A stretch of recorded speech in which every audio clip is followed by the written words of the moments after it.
আসসালামু আলাইকুম, hi everyone, welcome back to my channel. আশা করি সবাই খুব ভালো আছেন। আলহামদুলিল্লাহ, আল্লাহর অশেষ রহমত এবং আপনাদের সবার দোয়ায় আমরাও খুব ভালো আছি। আর এই তো সকালে যখন ঘুম থেকে উঠে ঝুম ঝুম ঝুম বৃষ্টি শব্দ শুনে ঘুমটা ভাঙলো। বাচ্চারাও খুব খুশি, ওদেরকে ফ্রেশ করালাম। নিচে এসে আমরা প্রায় হাফ অ্যান আওয়ার মতো ছিলাম। বৃষ্টিটা খুব মনোযোগ সহকারে দেখলাম। অনেক দিন পরে এইভাবে ঝুমঝুম বৃষ্টি দেখে খুব ভালো লাগলো। তো বাচ্চারা কিন্তু আপনারা দেখেছেন কেমন উপভোগ করেছে বিষয়টা, কারণ আলিশা জিবরানের কাছে বৃষ্টি ওরাও আমার মতো খুব পছন্দ করে, খুব মনোযোগ সহকারে ওরাও দেখেছিল। যাই হোক, ওদের নাস্তাও করালাম। এখন আমার জন্য নাস্তা, আমিও নাস্তা নাথিং স্পেশাল, যা যা করেছিল ওইটা দিয়ে খেয়ে ফেলেছি অলরেডি। এখন কাপুচিনো পান করব। আর কাপুচিনো আমার খুব পছন্দের।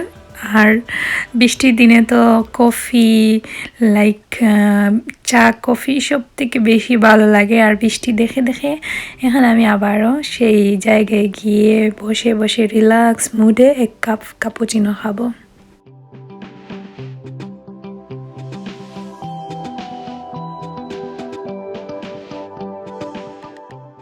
এই তো নাস্তা করা শেষ প্রায়। এখন দুপুরের জন্য রান্নাবাড়া করা স্টার্ট হয়ে গেছে। আজকে নাথিং বেশি ঝামেলা যাব না, খুবই সিম্পল। এবং যেহেতু ভাবলাম আজকে বৃষ্টি দিচ্ছে, তাই বোনা খিচুড়িটা রান্না করে ফেলি। আমি খুব পছন্দ করি বৃষ্টির দিনে বোনা খিচুড়ি দিয়ে চানা দিয়ে খেতে।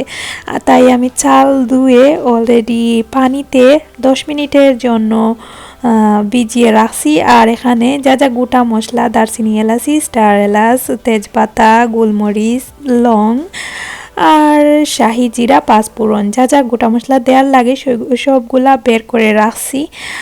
আর চুলায় হাঁড়ি বসিয়ে এখন পরিমাণ মতো তেল দিয়ে তেলকে হালকা গরম হওয়ার পর সব গোটা মশলা অ্যাড করব। আর এদিকে আলু একটাও সিদ্ধ বসিয়েছি আর ছানায় দেওয়ার জন্য।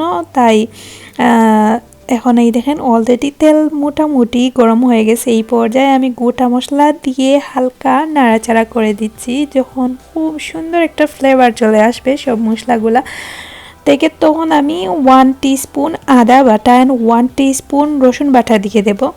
দিয়ে ভালোভাবে নাড়াচাড়া করব। নাড়াচাড়া করার পর যখন হালকা ব্রাউন কালার হয়ে আসবে তখন পেঁয়াজ এড করব। আর এই দিকটা কিন্তু খুবই ইম্পর্ট্যান্ট, কারণ এই সময়টা থেকে যখন যে আলাদা একটা ফ্লেভার আসে মশলাগুলা থেকে, তখন কিন্তু বোনা খিচুড়িটা খেতে আরও বেশি মজার হয়। তো এই তো যখন ব্রাউন কালার হয়ে গেছে আমি পেঁয়াজ দিয়ে দিলাম, দিয়ে ভালোভাবে নাড়াচাড়া করব।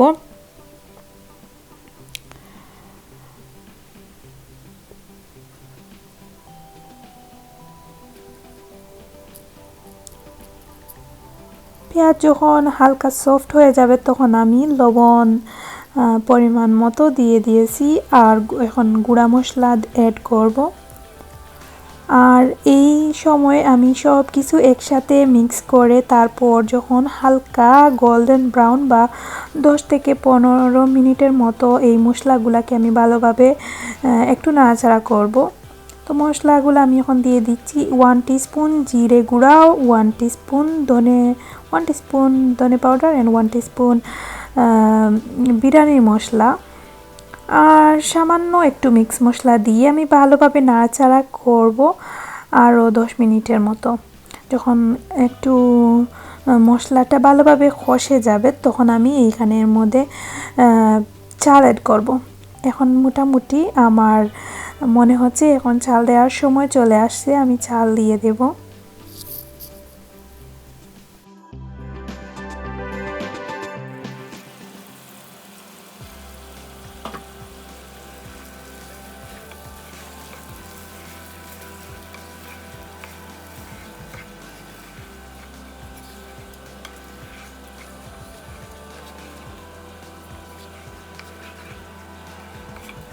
এই তো চাল দিয়ে আমি এখন প্রায় 10 থেকে 15 মিনিট হালকা আছে ভাজবো। যখন খুব সুন্দর একটা ফ্লেভার আসবে তখন আমি আস্তে আস্তে পানি অ্যাড করব। আর এই যে দেখেন আমার চালটা কিন্তু একটু সময় নিয়ে ভিজানোর ফলে এই তো চালটা বাংছিল না, সেই সাথে খুব সুন্দর হয়ে ভাজাটা কমপ্লিট হচ্ছে। তো এই তো মোটামুটি এই চাল ভাজার শেষ পর্যায়ে আমি এখন পানি দিয়ে দেব।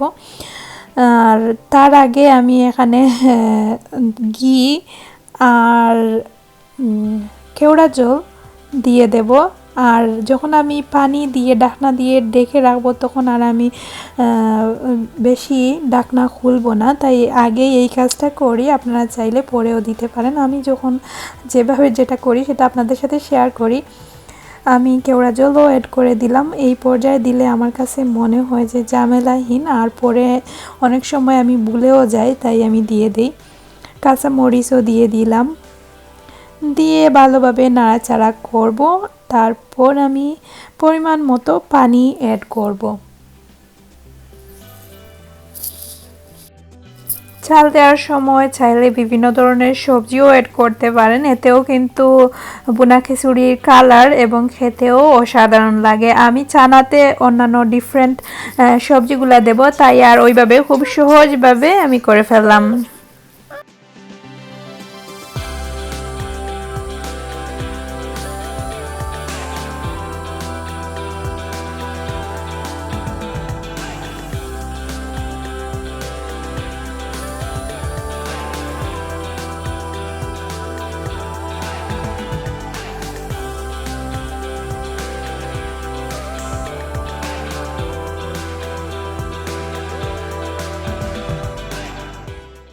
খিচুড়িকে আমি অলরেডি পানি দিয়ে ঢাকনা দিয়ে ঢেকে রাখলাম। আর এইদিকে চানার ক্যান থেকে চানা এখন আমি একটা ক্যালেন্ডার মধ্যে ঢেলে ধুয়ে তারপর পরিষ্কার করে আস্তে আস্তে চানাটাও বসিয়ে দেব। আর আজকে ডিটেলসে সব কিছু শেয়ার করব, কারণ একটু অন্যরকমভাবে বা সেই দিনের খিচুড়ি এবং চানাটা কিন্তু অসাধারণ হয়েছিল। তাই ভাবলাম নতুন যদি আপুরা হন তাহলে অবশ্যই সে অনেক হেল্প হবে, এবং আমার কাছে মনে হয়েছিল খুব ভালো লাগছে। আমি এটা আমার চ্যানেলে রাখি, বা কারো যদি লাগে তাহলে তো আরও ভালো। বা এই জিনিসগুলো কিন্তু আমরা সবাই কম বেশ জানি, এখানে এত ডিটেলস বা দেখানোর মতো কিছু না, তারপরও যেহেতু করলাম তাই শেয়ার করতেছি।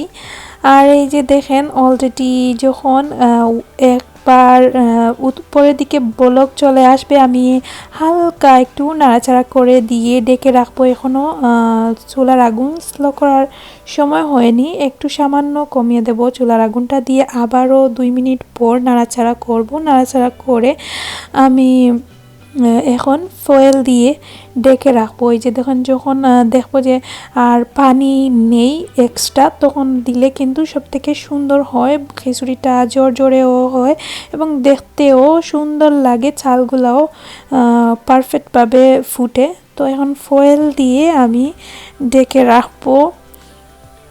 আর আপনারা একটু প্রসেসটা লক্ষ্য করবেন, আমি কিভাবে কি করি ওইভাবে কিন্তু খিচুড়ি বা বিরিয়ানি পোলাওয়ের ক্ষেত্রে সেম প্রসেসে নিচের দিকে একটা ফ্রাইং প্যান দিয়ে রাখলে নিচের দিকে আর পুরা লাগে না। আর এই তো আমি আমার গার্ডেন থেকে 4টা শিম তুলে নিয়ে আসলাম চানায় দেওয়ার জন্য। তো চানায় আমি এক্সট্রা শিম আর অনেক কিছু অ্যাড করব, তাই এখন আমি চানার জন্য চুলায় একটা প্যান বসিয়ে পরিমাণ মতো তেল দিয়ে দিলাম।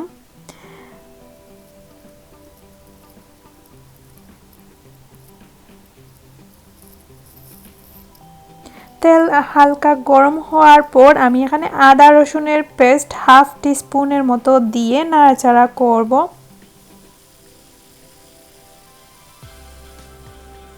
হালকা যখন ব্রাউন কালার হয়ে যাবে তখন আমি পরিমাণ মতো পেঁয়াজ দিয়ে দেব।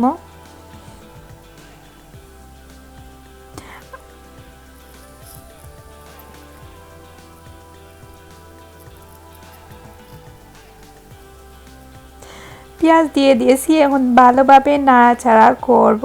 আর পেঁয়াজের মধ্যে পরিমাণ মতো লবণও দিয়ে দেব।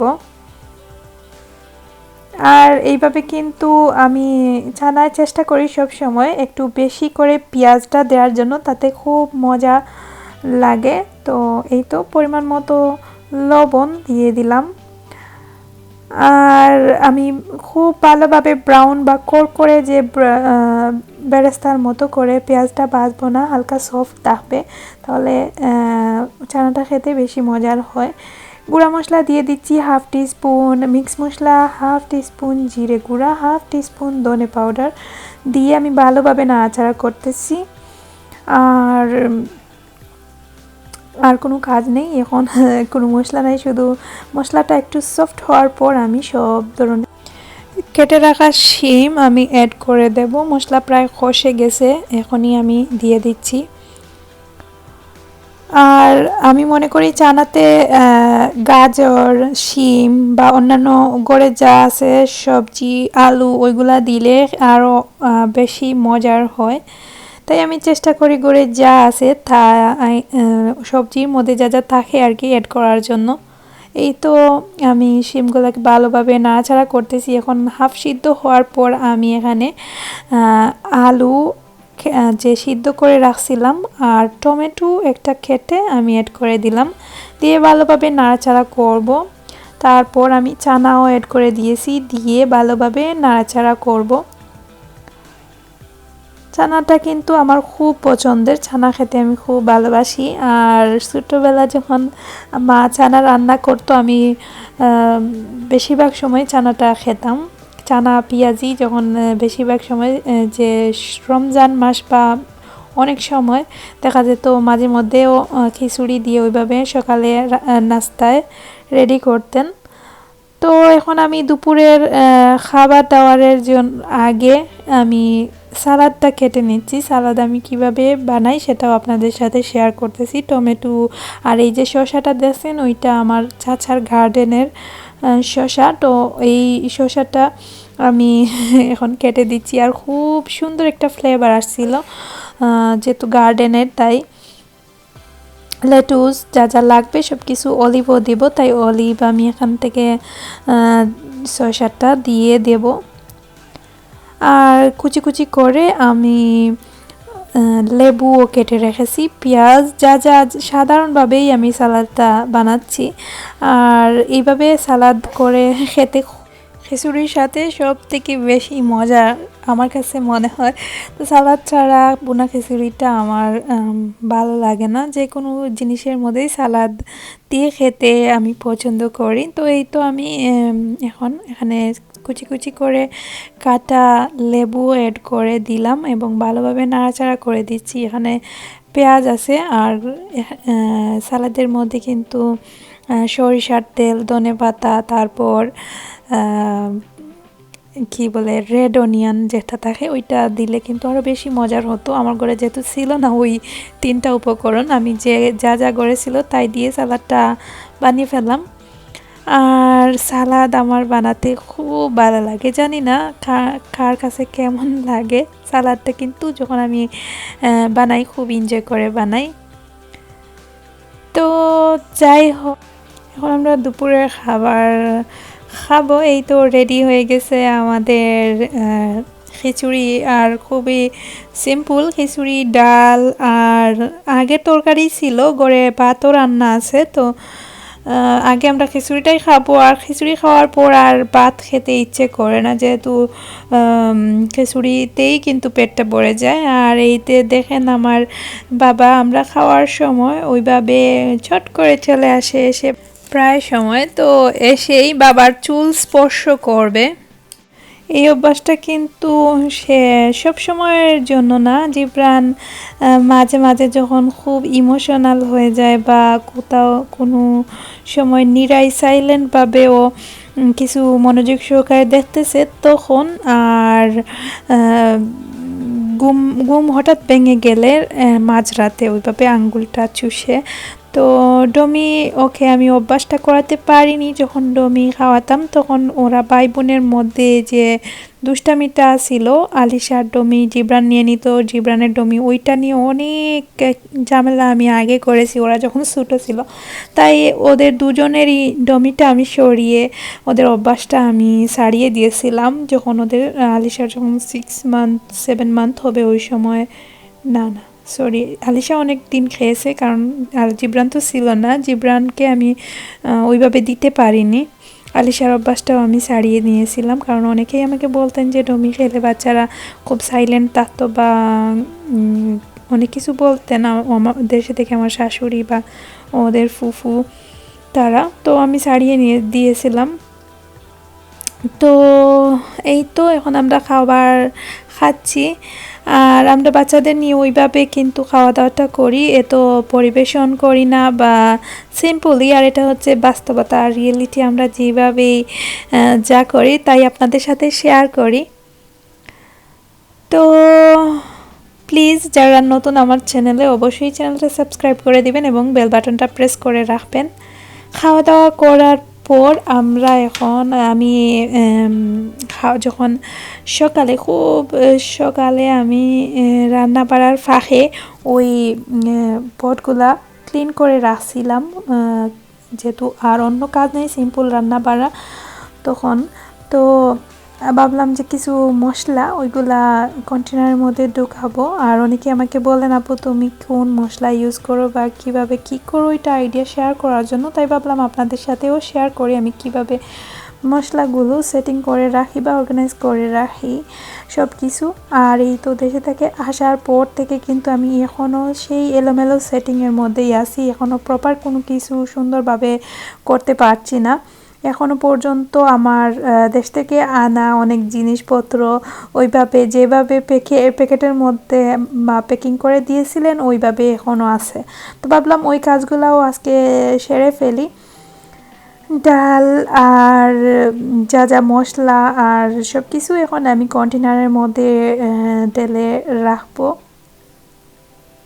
এই কাজগুলো একটু বিরক্তিকর আমার কাছে মনে হতো আগে, এখন আর মনে হয় না ওইভাবে, কারণ আমি মনে করি যত বিরক্তময় জিনিসগুলো ওইগুলাই কিন্তু লাইফে পারফেক্ট। যদি তুমি সুন্দর করে মন থেকে ভালোবেসে শৃঙ্খলা মেনটেন করে সব কিছু করতে পারো তাহলে সব কিছুই সুন্দর হয়।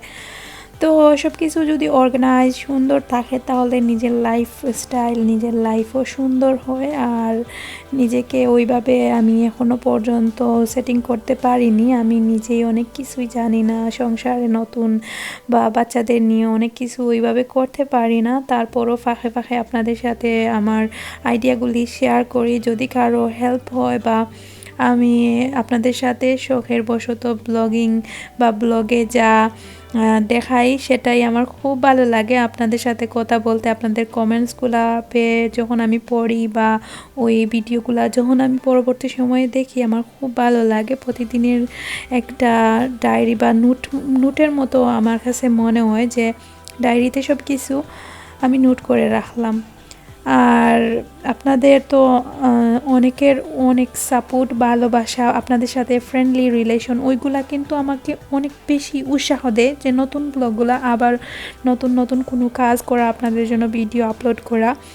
তো যারা আমাকে ব্যক্তিগতভাবে বা অনেক দিন থেকেই ফলো করতেছেন তারা জানেন আলিশা, জিবরান বা আমার ফ্যামিলিতে আমি শুধু সব কিছু আমার নিজের হাতে একা হাতেই সামলাতে হয়, বা আমি অনেক সময় অন্যান্য আপুদের মতো এত মানে কি বলবো, আমি খুব লেজি, মানে অত বেশি চতুর না। এখন আস্তে আস্তে সব কিছু আমারও হচ্ছে, আগে যা করতে পারতাম না এখন তা করতে পারি। তো এইটা হচ্ছে নিজের প্রত্যেকের জীবনের একটা পার্ট, কেউই প্রথম থেকে সব কিছু পারেন না। আস্তে আস্তে সব কিছু করতে করতে যখন অভ্যাসে পরিণত হয় তখন আর সেই কাজগুলো আর তেমন ওইভাবে কঠিন লাগে না, মনে হয় যে না এগুলা না করলে আর ভালোই লাগে না।